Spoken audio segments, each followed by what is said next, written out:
Hello बच्चों, let's read this question. The question says a magnetic field B equals to B naught Y divided by A K cap is acting into the paper in the plus Z direction. B naught and A are positive constants. A square loop EFGH of side A, mass M and resistance R in XY plane starts falling under the influence of gravity. Note the direction of X and Y in the figure. Find A part, the induced current in the loop and indicate its direction. B part, the total Lorentz force acting on the loop and indicate its direction. C part, an expression for the speed of the loop Vt and its terminal velocity. So यहाँ पर हमारे पास जो की concept use होगा वो है हमारे पास motion of a conductor in magnetic field. Motion of a conductor in magnetic field. So question में हमको गिवन है कि हमारे पास मैग्नेटिक फील्ड है एक रीजन में जिसकी वैल्यू है हमारे पास बी नॉट वाई बाय ए के कैप, वो प्लस z डायरेक्शन में एक्ट कर रही है. सो बी नॉट और ए पॉजिटिव है, एक स्क्वायर लूप है EFGH जिसकी साइड ए है, मास m है और रेजिस्टेंस r है. वो XY प्लेन में है और वो इन्फ्लुएंस ऑफ ग्रेविटी में नीचे की तरफ फॉल करना स्टार्ट करती है. तो हमको इंड्यूस्ड करंट निकालना है. सो ए पार्ट में हमको इंड्यूस्ड करंट निकालना है. इंड्यूस्ड करंट होगा क्या? इंड्यूस्ड करंट होगा हमारे पास इंड्यूस्ड वोल्टेज अपॉन या फिर induced EMF upon resistance. So induced EMF upon resistance. Induced EMF जो होता है E, वो होता है हमारे पास minus of D phi upon D T, means rate of change of flux with respect to time. तो हमने मान लिया कि टाइम t इक्वल्स टू 0 पे y तो 0 होगा क्योंकि ओरिजिन से स्टार्ट हुआ है मूव करना. Time t equals to t पे y की वैल्यू v है. सो टोटल मैग्नेटिक फ्लक्स जो होगा, टोटल मैग्नेटिक फ्लक्स वो है हमारे पास B vector dotted with A vector.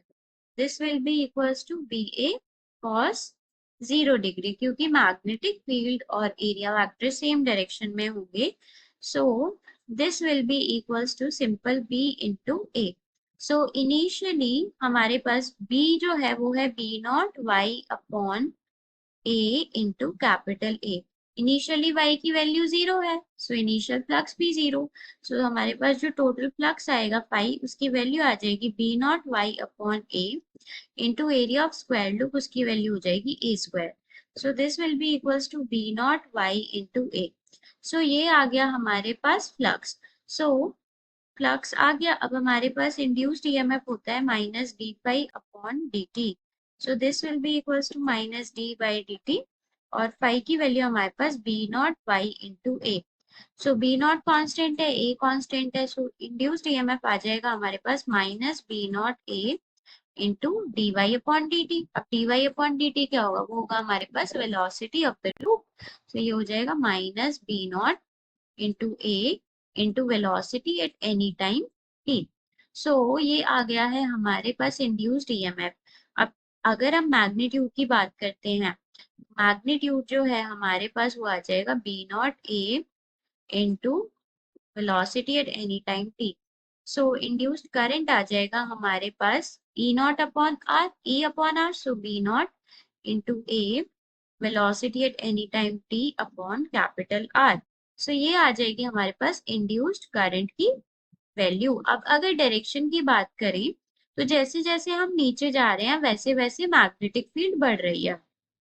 As the loop is moving downward, as the loop is moving downwards, magnetic field B is increasing. B is magnetic field. तो अगर magnetic field बढ़ रही है तो फ्लक्स भी क्या होगा? हमारे पास फ्लक्स की डायरेक्शन अंदर की तरफ है.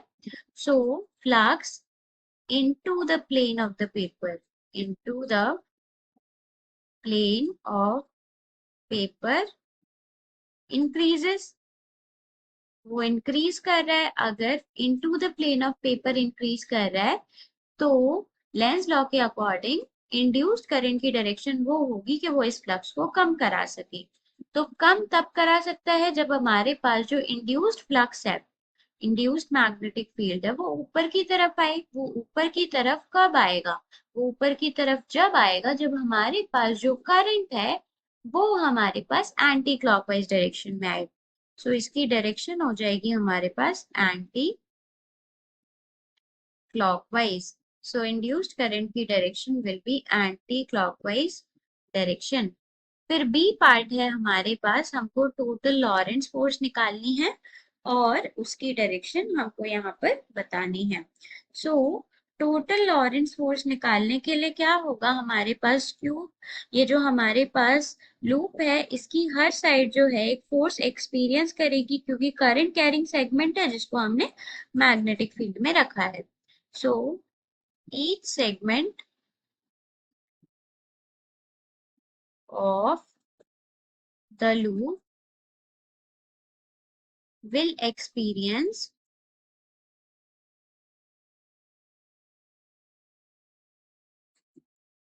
a magnetic force।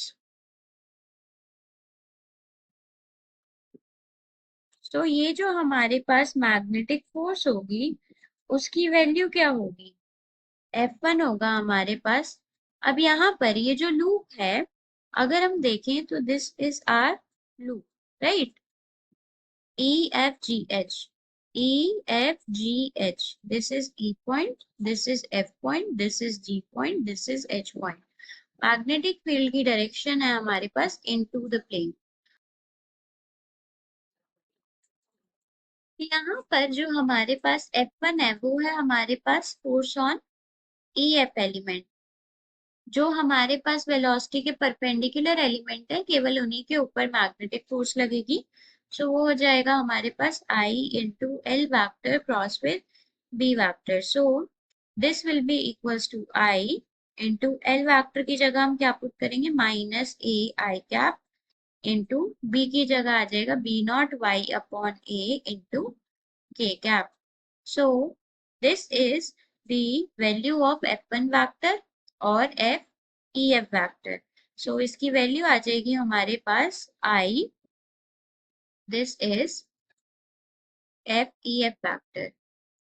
FEF vector will be equals to I, हमारे पास जो है यहाँ पर minus A into B naught Y. So केवल क्या बचेगा हमारे पास, यहाँ बचेगा बी नॉट इंटू वाई। और हमारे पास क्या है, नेगेटिव में है। अब I cap into K cap क्या होता है, I cap into K cap होता है हमारे पास minus J cap. So this will be equals to I B naught Y into J cap. So ये तो आ गई हमारे पास EF एलिमेंट के ऊपर फोर्स। अब हमारे पास HG एलिमेंट के ऊपर फोर्स क्या आएगी, वो आ जाएगी I into L vector. L हमारे पास क्या होगा, एल होगा हमारे पास यहाँ पर plus A I cap into B naught into Y plus A. अब हमारे पास जो y की वैल्यू है वो हो जाएगी हमारे पास overall y plus A divided by A into K. करने पर आ जाएगा हमारे पास I इंटू ए से ए कैंसिल हो जाएगा तो बचेगा केवल B naught into Y plus A. और I cap into K cap क्या हो जाएगा, ये हो जाएगा हमारे पास माइनस जे कैप। तो यहाँ पर अगर हम एफ नेट की वैल्यू लिखते हैं तो F net will be equals to F E F vector plus F G vector. So F net will be equals to F E F vector की वैल्यू थी हमारे पास I B naught Y J cap. So F E F factor will be equals to I. It's not I naught, it's I B naught Y into J cap plus E H G F H G factor की value है हमारे पास I into B naught into Y plus A into minus J cap. सो अगर हम इसको solve करेंगे तो we can write F net vector will be equals to I B naught Y J cap plus I B naught Y into minus J cap plus I B naught A plus I B naught A into minus J cap. So I B naught Y J cap से minus J cap cancel हो गया. सो F net का जो magnitude value आई वो I हमारे पास minus I B naught A J cap. Minus direction बताता है कि माइनस जे कैप में है. मैग्नीट्यूड क्या हो गया? मैग्नीट्यूड हो गया हमारे पास simple I B naught A. So अब आई की वैल्यू है induce current, B naught A velocity at any time T upon R into A into B naught also. So यहाँ पर अगर हम इसको सॉल्व करेंगे तो ये हो जाएगा B naught into A into velocity at any time t. This is a square. A into a is a square. So velocity at any time t upon r. और यहाँ पे बी नॉट से भी मल्टीप्लाई हुआ तो B naught square हो जाएगा. So F net की वैल्यू आ गई. ये जो हमारे पास एफ नेट है this is actually the magnetic force. ये नेट मैग्नेटिक फोर्स है due to the motion of current element. Due to motion of current element. अब यहाँ पर हमारे पास वेट भी होगा, उस लूप का वेट भी होगा mg के इक्वल. तो ओवरऑल जो हमारे पास नेट फोर्स होगी that will be overall net force will be equals to minus mg, sorry mg minus f net. So this will be equals to mg minus b naught square a square velocity by r. So this is the net. So here the net force का use करके velocity का expression. Net force क्या होता है? Mass into acceleration. So mass into acceleration will be equals to mg minus b naught square a square v by r. अब हम अगर acceleration लिखेंगे तो कंप्लीट इक्वेशन को m से डिवाइड किया तो g minus B naught square A square V by R M. So यहाँ पर हमारे पास ये किसके इक्वल हो जाएगा? D V by D T equals to G minus B naught square A square V by R M into R. Acceleration D V by D T होता है इसलिए हमने इसको लिखा. नाउ अब हमने क्या करना है, हमको वेलोसिटी का एक्सप्रेशन चाहिए तो वेलोसिटी वाली टर्म एक जगह लानी पड़ेगी. हमने B naught square A square by M R को के से रिप्लेस कर दिया. So we can say that dv by dt will be equals to g minus kv, g minus k into v. Now dv by dt मतलब dv by, अब हमको k वाली जो v वाली वैल्यू एक जगह लानी है तो g minus K V equals to g into D T. दोनों साइड्स को क्या करना पड़ेगा? इंटीग्रेट करना पड़ेगा. जब हम इसको इंटीग्रेट करेंगे तो हम जब इंटीग्रेट करेंगे इस इक्वेशन को तो जीरो से v तक की लिमिट डालेंगे. स्टार्ट तो जीरो से हुआ और जीरो से t तक की लिमिट डालेंगे हम टाइम की. सो वेलोसिटी का जो ओवरऑल फॉर्मूला आएगा वो आ जाएगा v equals to g by k into one minus E to the power minus K T. अब अगर हम k की वैल्यू पुट करेंगे तो k की वैल्यू है B naught square A square by M R. So g by B naught square A square by M R into one minus E to the power minus K की जगह हम क्या put करेंगे? B naught square A square by M R into T. So this is the equation of velocity of the loop at any time t. अब हमको निकालनी है terminal velocity. Terminal velocity पे क्या होता है? हमारे पास dv बाई dt मतलब एक्सेलरेशन की वैल्यू हो जाती है जीरो. सो vt की वैल्यू आ जाएगी g upon K, g by K है B naught square A square by M are.